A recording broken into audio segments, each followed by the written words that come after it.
Welcome back to my channel. இன்றைக்கி என்ன video பார்க்க போகிறோம்னா, நம்மளுடைய உடல் சூட்டை தணிக்கக்கூடிய வெந்தயக்கீரையில் என்னெல்லாம் பெனிஃபிட் இருக்குது அப்படிங்கிறத இன்றைக்கி நம்ம பார்க்க போகிறோம். வாங்க பார்க்கலாம். வெந்தயக்கீரை பார்த்தோம்னா நம்ம ரத்தத்தில் இருக்கக்கூடிய குளுக்கோஸ் அளவை கட்டுப்படுத்த உதவுது. இதில் இருக்கக்கூடிய நார்ச்சத்து கொலஸ்ட்ராலை குறைச்சி கெட்ட கொழுப்பை அகற்றி இதயத்தை ஆரோக்கியமாக வச்சுக்குது. உடல் சூடு அதிகம் இருக்கிறவங்க இந்த வெந்தயக்கீரை உணவில் சேர்த்துக்கிட்டாங்க அப்படின்னா உடலை குளிர்ச்சியாக வச்சுக்கும். இதில் இரும்பு சத்து மற்றும் பல்வேறு விட்டமின் இருக்கிறதுனால இரத்த சோகையை தடுக்க உதவுது.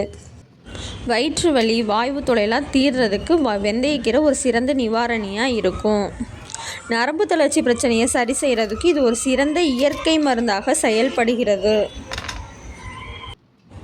பொதுவாக சொல்லணுன்னா வெந்தயக்கீரை செரிமானத்தை மேம்படுத்தவும், இரத்த சர்க்கரையோட அளவை கட்டுப்படுத்தவும், இதயத்தை ஆரோக்கியமாக பாதுகாக்கவும், மலச்சிக்கல் பிரச்சனை தீர்த்து வைக்கிறதுக்கும் உதவக்கூடிய ஒரு ஆரோக்கியமான நன்மைகள் கொண்ட ஒரு சத்தான உணவாக இதை யூஸ் பண்ணிக்கலாம். அது மட்டும் இல்லாமல் உடல் சூட்டை தணிக்குது, நரம்பு தளர்ச்சியை போகுது, இரும்பு சத்தும் நார்ச்சத்தும் இருக்கிறதுனால ஒரு ஆரோக்கியமான ஒரு உணவாக இதை சொல்லலாம்.